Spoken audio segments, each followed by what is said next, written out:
But why do new band members have to write music for the band? I mean, They don't. Well, I don't know. Just the way we work.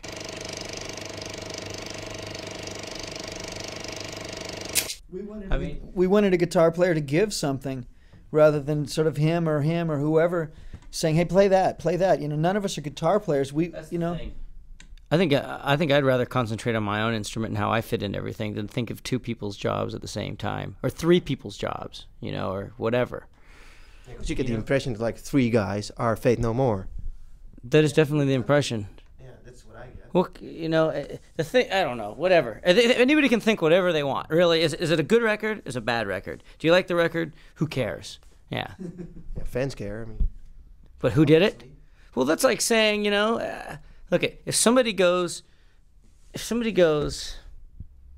you have a bunch of kids, right? And you're sitting in your house, okay?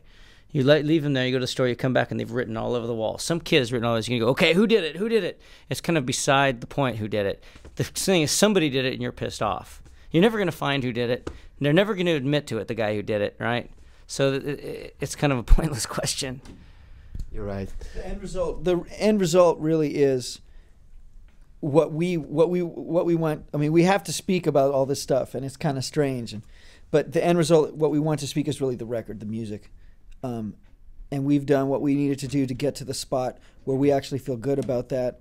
And all of the work and whatever else we've done, we've needed to go through to get to this point. I mean, it's really very simple. You guys produce the album yourselves? Yeah. Yeah, we did pretty much, yeah. Brilliant. Why didn't you do that before?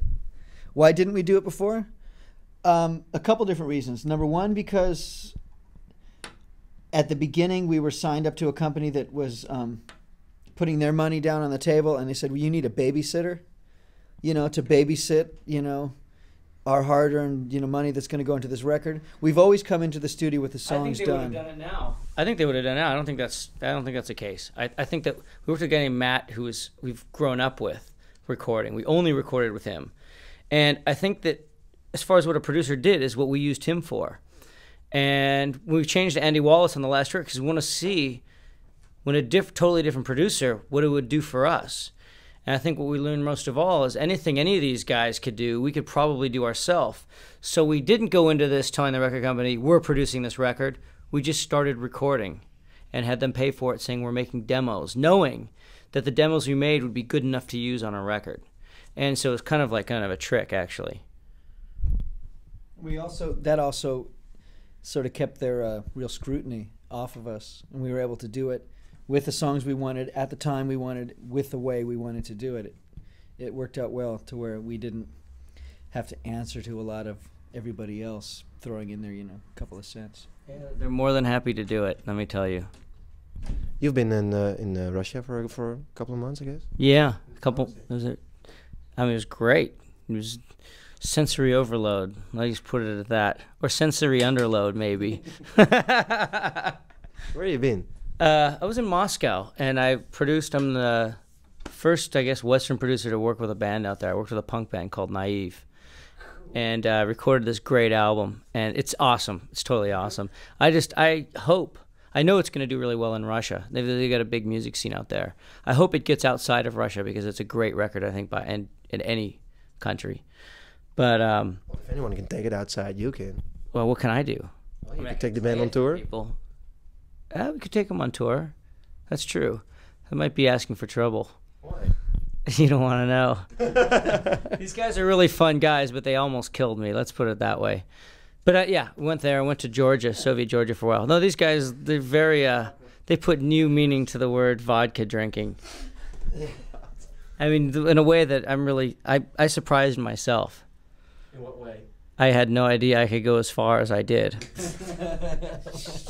and get the job done at the same time. It was really, and you know, there was one point where I brought the engineer guy, he's my roommate actually in San Francisco, he's a recording engineer.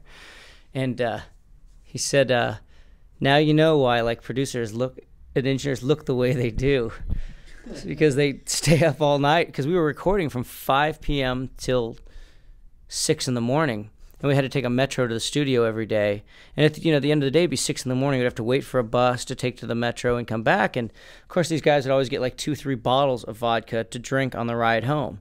So every morning I'd be getting in at like 9:30, 10 in the morning, and the sun is up. Everybody's already gone to work, and I'm just going to bed, drunk off my ass completely. And then wake up at 2 o'clock, do all the business I've got to do that morning. I've got to run around, take care of a visa because I'm going to Georgia, all this kind of crap. And then 4 o'clock at the studio, starting it all over again. I have to record a couple guys between 4 o'clock and like 7:30 or 8 o'clock. I had to get the guitar player by then because he'd be too drunk to play after that. So I only had so many hours to get them. The whole time we're recording a guitar player, in the next room, all the guys have the bottle out and they're pouring shots, starting at like 6 o'clock in the evening. It was just the craziest. But the good thing was, the studio was like, the studio didn't have an extension cord.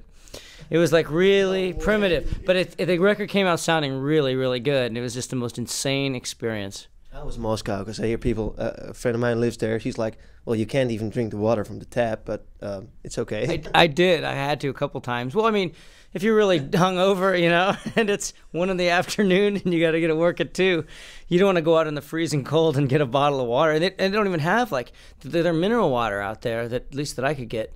There's one thing called blue water, and that's still water. But most of it's this mineral water that still has the minerals in it, like salt, and sulfur. Water anyways, right? Yeah, I mean, you don't know. You don't know what you're getting out there. It's out there. It's a bunch of crap, bootleg mineral water. How were people reacting when they found out that you were American? Hero or? No, they don't care about Americans anymore. I think that the infatuation with America ended a couple of years ago. I was treated like shit, actually, every time I walked around. I went into one hotel and I was going to get a room, and it was the Hotel Ukraine, right? We're going to throw a birthday party in this hotel. And, yeah, a lot of things. This is a typical thing, I mean, I had the money to get a room, I was being nice. I walk in real friendly because I'm used to, the way things are out here. Somebody wants to rent a room, you're friendly to them. They almost kicked me out of there. Like, get out of here, you're scum, get out. And it's like, I want to have money for a room. I don't care, get out. I don't like the way you look, go away. I couldn't believe it. It's a strange thing. Were you drunk at the time? Actually, I think I had a couple shots, but I wasn't drunk. That's normal. Yeah. Maybe I wasn't drunk enough. One of you guys ever been to India? No, my sister's there right now. Shit. Oh, well, I really want to go. Yeah? I would love to go there, in fact. Because it's like the There's biggest... some good recording studios there, too. You've been there, yeah? No, I will go next Monday. Wow, cool. Where are you going? What cities? Goa and Bombay. You got to go up north, too. Yeah, okay. Benares. Yeah. It's supposed to be the biggest culture shock you'll ever get. Well, Goa. It'll be the biggest culture shock since San Francisco. Okay, another thing, back to the music. I think there's a lot of... Beware, the wheatgrass is poisoned in Goa. Shit. Right. I won't go there. Sorry. You spoil my holiday, man. Anyway. It's not a holiday. Okay, it's work. Oh, fuck that. The music. I hear a lot of No Means No and Victim's Family in your record. Really? Yeah, I'm sorry. I like No Means No, but that's weird. Where would you hear that? Let me get the record, because I just got it. I know it is. Yeah. It's yeah, got the feeling. Really? Yeah. There's a B-side song that I don't know if you don't have all the songs. There's 2 extra bonus tracks. There's one of the songs too that I think you could say had a little No Means No in it too. Naked in front of this computer. Yeah, that's not the one I'm thinking of, but I could see that. Yeah, that's cool. That was like when I was listening to this album, I was like, "Hey, this is a record that Alternative Tentacles could have put out like 6 years ago if they wanted. If the music was there, actually, it wasn't, of course, but yeah, There's not much you can say about that song. Other than it is what it is.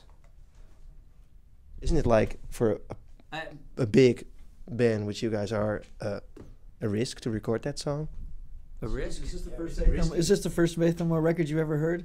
Has there ever not been a risk ever that we've never not taken? That's true, but ever, forever. I think yeah. I mean, the risk thing. It doesn't. If you hear it, you write it, sounds good, put it out. Yeah, that's it. That's a policy. We do it. I think so. We do it because we want it. I mean, it's got to do a good job at what it's supposed to do. And if it does it right, that song's about gambling. And it's just kind of like a big band song, you know? If you can think of like a movie, there's a guy and he's sweating, it's black and white, and he's throwing dice on the table, and there's roulette wheels going around and bright lights in the city, you know? And he's losing all his money and he's loosening his tie. It's really like a big band kind of song, but with like electric guitars and stuff. And that's basically the idea behind the song.